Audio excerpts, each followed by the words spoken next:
काषाय वस्त्रं करदण्डधारिणं कमण्डलूपद्मकरेण शङ्खं चक्रं गदाभूषितो भूषणाढ्यं श्रीपादराजं शरणं प्रपद्ये। नमो जन्मभूमी जिथे जन्म झाला, नमो आर्यभूमी जिथे वाढियेला, नमो कर्मभूमी जिथे गुप्त झाला, नमस्कार माझा सद्गुरु दत्तात्रयाला। अवधूत चिंतन श्री गुरुदेव दत्त। साधकांनो, काल आपण बघितलं नरसिंह सरस्वती स्वामी महाराज उत्तरेकडची यात्रा करून आपल्या आईवडिलांना बहिणीला भेटून त्यांना आशीर्वाद देऊन बहिणीला पुन्हा पापविनाशिनी तीर्थावर तुला मी भेट देईन हे सगळं सविस्तर सांगून दक्षिण यात्रेकडे निघाले। त्यामध्ये ते नाशिक क्षेत्री आले, त्र्यंबकेश्वरला गेले। त्या ठिकाणी गोदावरीच्या उगमस्थानाविषयीची जी कथा आहे ती तशी कथा खूप मोठी आहे बरं, पण मी गुरुचरित्रानुसार जेवढी संक्षिप्त आहे तेवढी मी तुम्हाला सांगितली। नंतर तिथून महाराज निघाले। गौतम ऋषींनी भूतलावावर गंगा आणली आणि महाराज तिथून जे निघाले ते मांजरिका येथे आले। आता या मांजरिका इथे एक माधवारण्य नावाचा मुनी होता। हा मुनी नेहमी मानस पूजा करायची, नरसिंह मूर्तींची मानस पूजा करायची। एक दिवस मानस पूजेला बसला असताना त्याच्या मनामध्ये त्या नरसिंह मूर्ती येण्याऐवजी नृसिंह सरस्वती स्वामी महाराजांची मूर्त आली। आता मानस पूजा म्हणजे काय आहे हे बहुतांशी लोकांना माहीत असेल, तरी मी सांगतो। मनामध्ये एखाद्या देवतेची प्रतिमा घेऊन, एखाद्या सद्गुरूंची प्रतिमा घेऊन मनातल्या मनात त्यांची यथासांग पूजा करणे। मग त्यांना जल वाहणे, पंचामृत वाहणे, वस्त्र देणे, नैवेद्य देणे, हे सगळं। तर हा माधवारण्य जो होता हा नरसिंह या देवतेची मनात मूर्ती घेऊन नित्य नियमाने मानस पूजा करत असते। सदा मानस पूजा त्यासी नरसिंह मूर्ती परियेसी, देखता झाला श्री गुरुश्री मानस मूर्ती जैसी देखे। त्याने बघितलं तर त्याला सद्गुरू दिसले। आश्चर्य झालं मनामध्ये।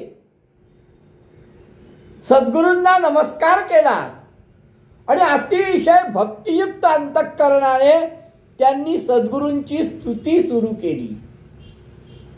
माधवारण्याने भगवंताची, सद्गुरूंची अतिशय मनपूर्वक अशी स्तुती केली आहे। जय जय जगद्गुरु, त्रयमूर्तीचा अवतारू, लोकादिससी नरू, परम पुरुष जगद्गोती। तू लोकांना मनुष्य म्हणून दिसतोस, पण तू त्रयमूर्तीचा अवतार आहे, परमपुरुष आहे। तू या विश्वाचा तारक आहेस।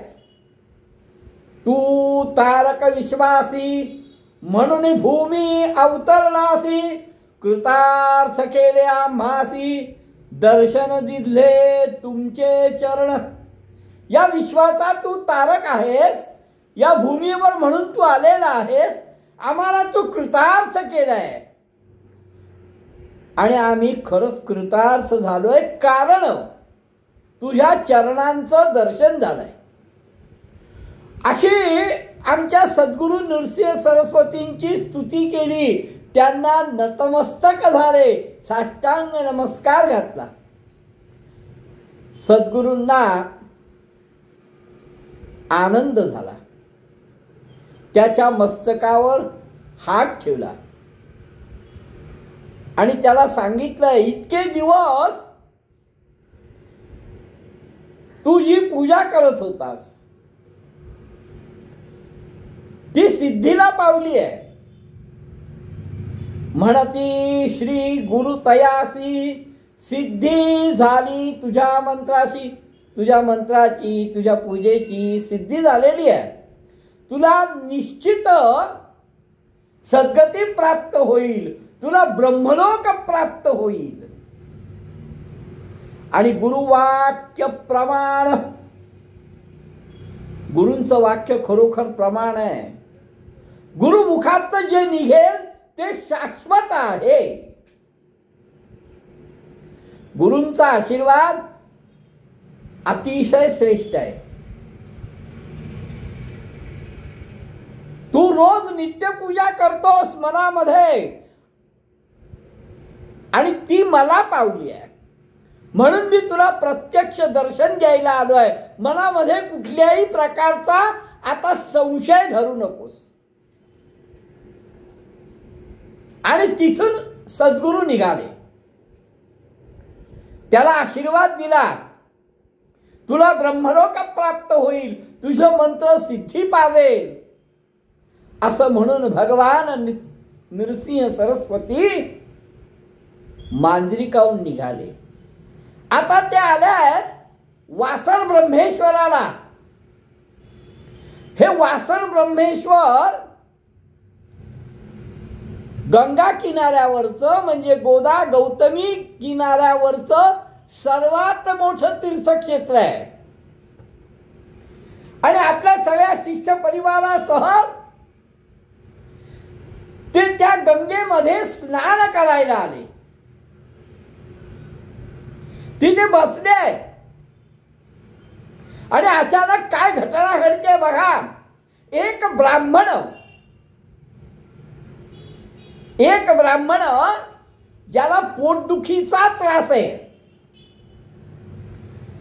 तो किनाऱ्यावर लोळतोय. ही व्याधी प्रचंड झाली आहे. त्याला त्या वेदना सहन होत नाही आहे.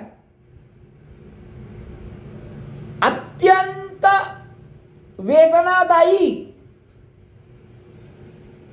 असल्या कारणाने तो त्या किनाऱ्यावर गंगेच्या किनाऱ्यावर लोळतोय. आणि इतका त्याला त्रास होतोय, त्याला असं वाटतं की माझा प्राण गेला तरी चालेल, सहन होत नाहीये हो. आणि आपला प्राण जावा. बर त्याला हा त्रास केव्हा व्हायचा? जर त्यांनी काही भोजन केलं, त्यांनी काही खाल्लं तर त्याला पोटदुखी सुरू व्हायची. काही खाल्लं नाही तर ठीक आहे. हा त्याला प्रचंड त्रास होत होता. पोट व्यथा बहुत्यासी नित्य करीतो उपवासाशी. त्याला पोटदुखीचा खूप त्रास, त्यामुळे रोज उपवास करायचा. जेवला तर त्रास, नाही जेवला ठीक, जेवला तर प्राणांतिक वेदना.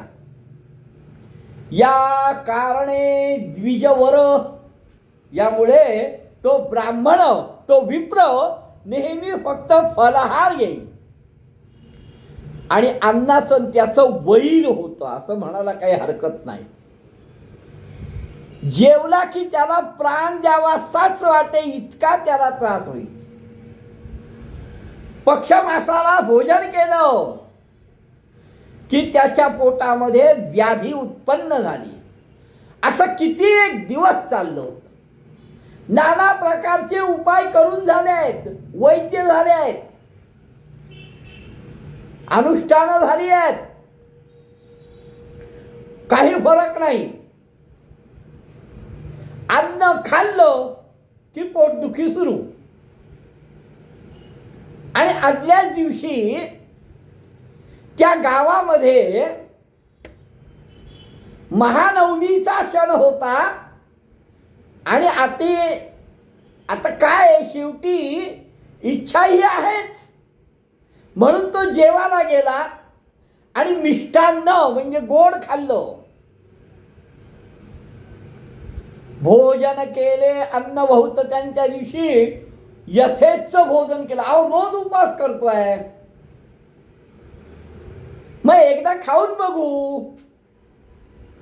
आणि त्याने यथेच्छ भोजन केलं, त्यामुळे त्याचं पोट दुखायला लागलं. पोट दुखायला लागल्यानंतर गंगेच्या काठी आल्यावर तो त्या गंगेच्या किनाऱ्यावर लोळायला लागला. प्रचंड दुःख करायला लागला, असह्य वेदना व्हायला लागल्या आहेत. म्हणे गंगेत त्यजीन शरीर, इतका त्रास व्हायला लागला की नको, आता संसार नको, जगणं नको, काही नको, आता मी माझा प्राणच दे. अहो अन्न म्हणजे खरं प्राण आहे. अहो अन्न म्हणजे जीवन आहे. अन्नाविना कोण राहू शकेल बरं? अन्न जर ग्रहण केलं नाही, जेवलं नाही, तर कोण वाचू शकेल? अन्न म्हणजे प्राण, अन्न हे जीवन. पण तेच अन्न वैरी झाले आपण. जे अन्न जीवन आहे, जे अन्न प्राण आहे, तेच अन्न त्याला वैरी झालाय. आणि मग जर अन्नच मला वैरी आहे तर जगण्याची अभिलाषा का ठेवायची, का जगायचं? मनामध्ये शिवाचं स्मरण केलं. मी आयुष्यामध्ये काही परोपकार केले नाही, मी अन्नदान केलं नाही, मी या भूमीला भार म्हणून जन्माला आलो आहे. या जन्मामध्ये खरंच मी काहीच पुण्य केलेलं नाहीये. आणि जन्मांतरी काही मी पुण्य केलं असेल म्हणून विप्रकुळात जन्माला आलो, पण जन्मांतरी काही पाप पण केलं असेल म्हणून मी हे कष्ट भोगतोय. मागच्या जन्मात शिवाची काही उपासना अर्धी राहिली असेल, किंवा शिवाची मी निंदा केली असेल, गुरुची अवज्ञा केली असेल, गुरुची निंदा केली असेल, माता पित्यांना सोडून राहिलो असेल, अशा प्रकारच्या काही गोष्टी माझ्याकडनं घडल्या असतील. आणि म्हणून मला हे भोग, हा त्रास पोटदुखीचा सहन करावा लागतोय. किंवा असंही असेल की मागच्या जन्मी मी ब्राह्मणांचा धिक्कार केला असेल, ब्राह्मणांची निंदा केली असेल, किंवा असंही असेल की मागच्या जन्मी अतिथीला मी अन्न घातलं नसेल, भुकेल्याला अन्न दिलं नसेल, वैश्वदेवा केला नसेल, आणि माध्यान्ह काळीच माझ्या दारात जर कोणी भिक्षेला आला असेल तर त्याला मी भिक्षा पण दिली नाही. किंवा रानामध्ये मी अग्नी घातला असेल, अनेक गोष्टी त्याला वाटतायत की कशामुळे मला हे होत आहे. किंवा मी आईवडिलांना सोडून राहिलो असेल, मग हे कष्ट भोगतोय. अशी अनेक प्रकारची पाप हा मनामध्ये आठवायला लागलाय. आणि शेवटी त्यांनी काय केलं की पोटाला एक दगड बांधला की आता आपला प्राण या गंगेतच सोडायचं, हे शरीर गंगेला वाहून द्यायचं. कारण जेवणाशिवाय राहू शकत नाहीये, आणि जेवलो तर त्रास होतोय. ऐसी पापे आठवतो विप्र जातो गंगेत, असं सगळं मनामध्ये आठवून आपल्या शरीराचा त्याग करावा, प्राणाचा त्याग करावा, म्हणून हा गंगेमध्ये चालत चाललाय. आमचे सद्गुरू नृसिंह सरस्वती काठावर बसले होते. त्यांनी हे बघितलं की हा ब्राह्मण आत्महत्या करायला निघालाय. मग त्या बरोबर जे कोणी होते त्यांना सांगितलं, अरे बोलवा त्याला, बोलवा, आणा आणा, त्या ब्राह्मणाला माझ्याकडे घेऊन जा. सुखासुखी जीव का देतोय?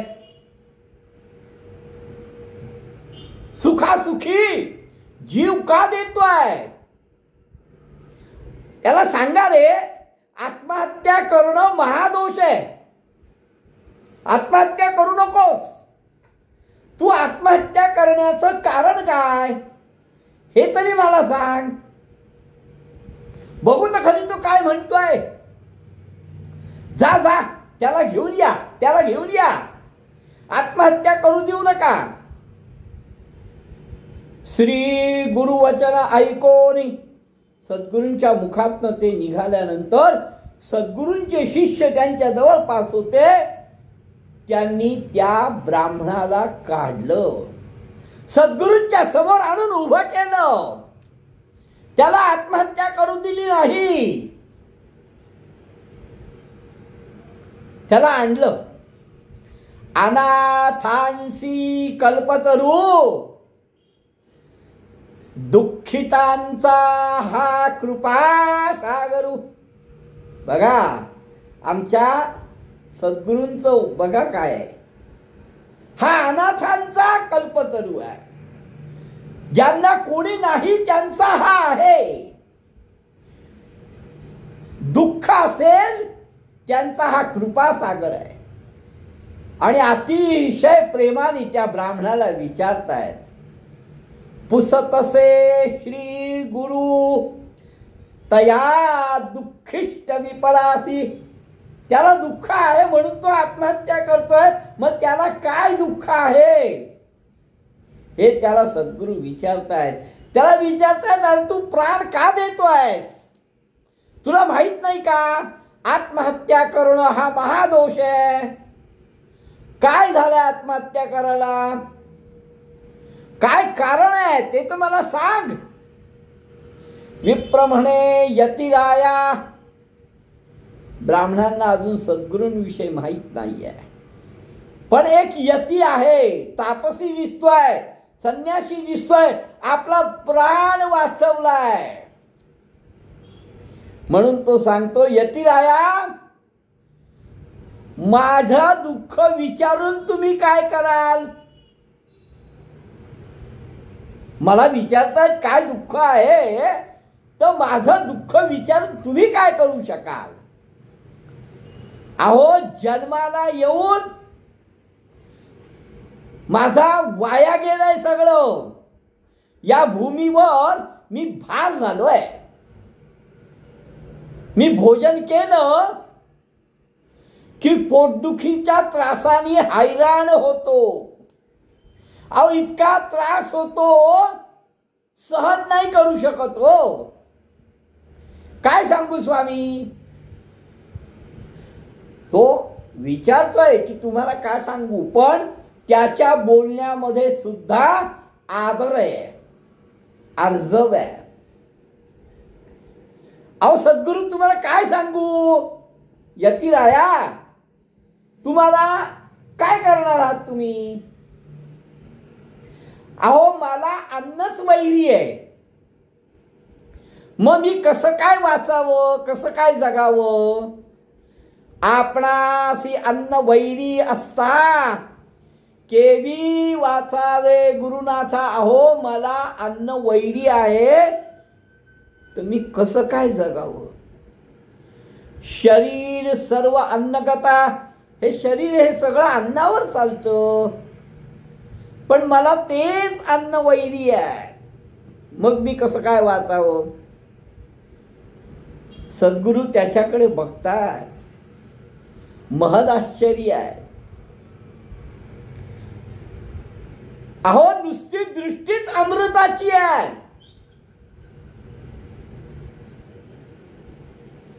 श्री गुरु म्हणती ब्राह्मणासी शब्दामध्ये वजन आहे, कारण साक्षात परमात्म्याचे शब्द आहेत ते, साक्षात सद्गुरूंचे शब्द आहेत ते.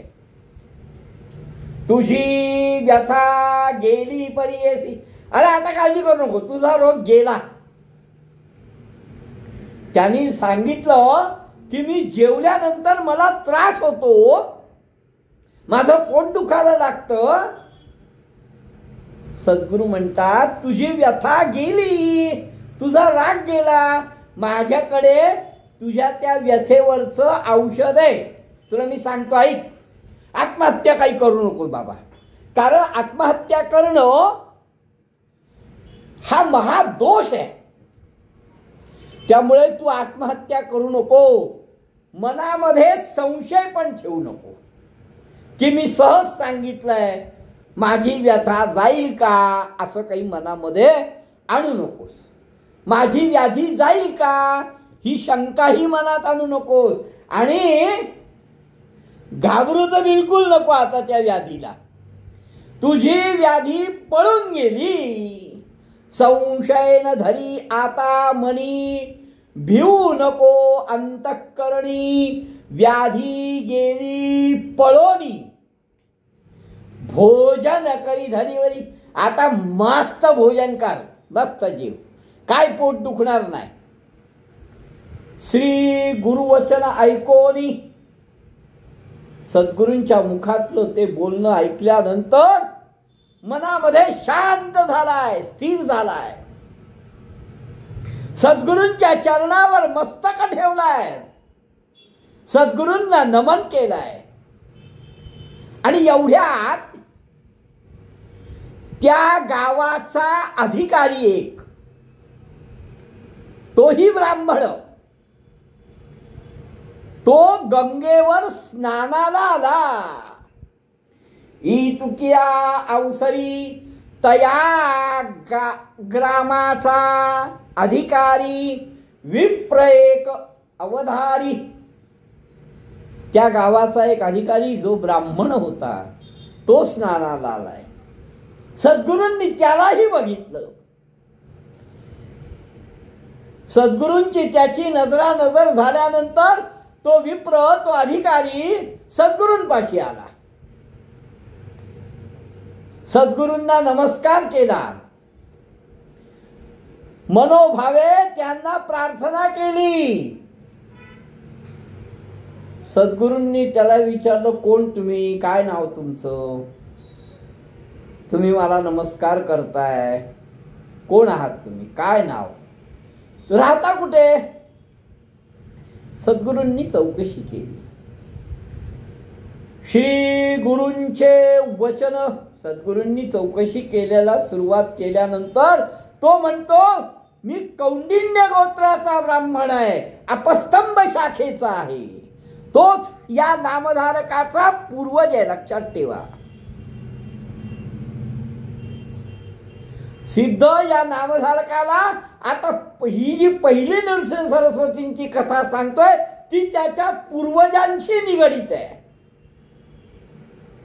सद्गुरूंनी त्याला विचारल्यानंतर तो म्हणतो, मी अपस्तंभ शाखेचा कौंडिण्य गोत्राचा ब्राह्मण आहे, माझं नाव सायनदेव आहे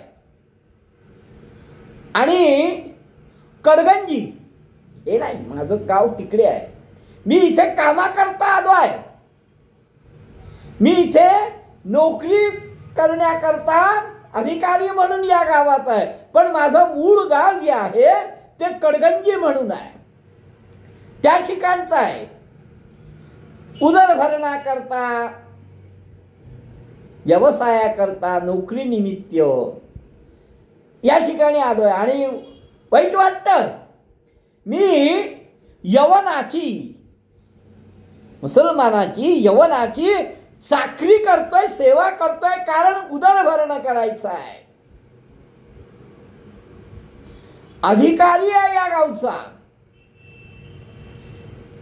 1 वर्ष झालं स्वामी मी इथे राहतोय आणि आज तुमचं दर्शन झालं, धन्य झालो. तू या विश्वाचा तारक आहे असं वाटतंय. तुम्ही मला दर्शन दिलं, मी कृतार्थ झालो.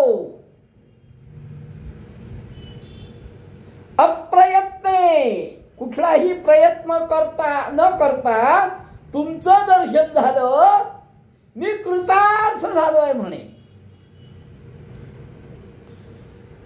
गंगा पापम शशितापम दैन्यकल्पस्तरुस्तता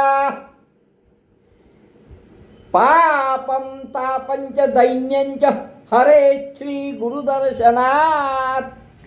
अहो गंगा बघितल्याने पाप जातात, चंद्राचं दर्शन केल्याने ताप जातो. कल्पतरूची सुद्धा या स्थिती आहे की कल्पतरू दैन्य वेगळा करतो. अहो पण तुमचं दर्शनाने पाप ताप दैन्य सगळंच जातं हो. असं हे तुमचं चरण आहे आणि काहीही प्रयत्न न करता मला तुमचं दर्शन झालंय, मी कृतार्थ झालोय. ऐसी स्तुती करून स्तुती केली त्यांची आणि त्यांच्या चरणावर मस्तक ठेवलं. तू जगद्गुरु आहेस. सद्गुरूंनी अतिशय प्रेमाने त्यांच्याकडे बघितलंय. सद्गुरु सांगतात,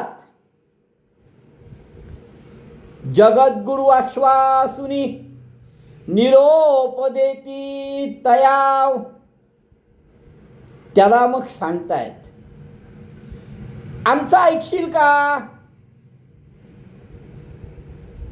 सायन देवानी ज्यावेळेस सांगितलं, तू कोण, कुठला, इथे काय करतोस? सायन देवानी आमच्या सद्गुरूंची स्तुती केल्यानंतर सद्गुरू सांगतायत, माझं ऐकशील का? हा जो पोटदुखीचा ब्राह्मण आहे, ज्याचं पोट दुखतंय, तो आत्ता आत्महत्या करत होता, प्राण देत होता. याच्या व्याधीचा उपाय माझ्याकडे आहे. याचं औषध मी तुला सांगतो, ते तू कर. काय करायचं? नेऊन आपल्या गृहासी, आपल्या घरी याला घेऊन जा, तुझ्या घरी याला घेऊन जा आणि मिष्टान्न भोजन करो. उपशमन याचे व्याधीसी सांगो औषध तुम्हासी. नेऊन आपले मंदिरासी भोजन करी मिष्टान्ने. याला मिष्टान्नाचं भोजन करव, याला घेऊन जा. याचं हे औषध आहे. आश्चर्य वाटलंय सगळ्यांना, खास करून सायन देवाला सुद्धा आश्चर्य वाटलं. अन्न जेवता याची व्याधी न राहे सर्वथा.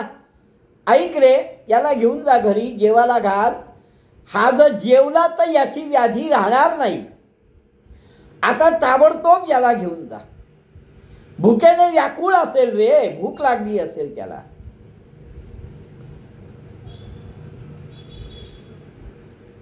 सायन देवानी हात जोडले. सायन देव म्हणतोय, प्राण त्याग करिता भोजन या ब्राह्मणासी होत असे. अहो जेवल्यावरच याला त्रास होतोय गुरु, तुम्हाला माहिती आहे का? जेविता काल मासे, काल हा जेवला होता, त्या ब्राह्मणाकडे मास एक भोजन केलं त्यांनी काल, आणि त्याच्यामुळे आज जीव द्यायचा प्रयत्न करतोय. अहो अन्न देता आम्हास, मी जर याला अन्न दिलं तर मला ब्रह्महत्या घडेल, पण तुम्ही सांगता याला अन्न दे म्हणून. कसं काय करू गुरुवर्य? आता गुरुवाक्य तर असं आहे की याला मी जेवायला घेऊन जावा असं तुम्ही म्हणताय, पण याला अन्नच वैरी आहे. हा जेवला तर हा प्राणत्याग एवढ्या वेदना याला होतात. आणि मग हा जर गेला त्या ह्याच्यामध्ये तो मला ब्रह्महत्येचा पातक घडेल म्हणे. श्री गुरु म्हणती सायन देवासी आम्ही औषध देतो यासी. याला आम्ही औषध देतो, तू चांगलं चांगलं क्षीर म्हणजे चमचमीत असं भोजन तयार कर, त्याच्यामध्ये मिष्टान्न हे ते कर, आम्ही याला औषध देतो. असं म्हणून सद्गुरू त्या सायन देवाला सांगतात याला घेऊन जा. सायन देवाने गुरुवाक्य प्रमाण मानलं, त्यांच्या चरणावर माथा ठेवला. सद्गुरूंनी सांगितलं तू मनामध्ये संशय धरू नकोस, मी याला औषध देतो, तू याला फक्त जेवायला घेऊन जायचंय. मग सायन देवानी चरणावर डोकं ठेवलं आणि सांगितलं स्वामी तुम्ही पण या ना जेवायला. आता तुम्ही सांगितलं तर मी याला नेतोय, याला जेवायला घालतोय, पण स्वामी तुम्ही पण जेवायला यावं. सद्गुरूंनी सांगितलं ठीक आहे, आम्ही पण जेवायला येऊ. मग तो ब्राह्मण सद्गुरूंसमवेत सायन देवाच्या घरी जेवायला गेलाय. पुढे काय झालं असेल हे आपण उद्या बघू. अवधूत चिंतन श्री गुरुदेव दत्त.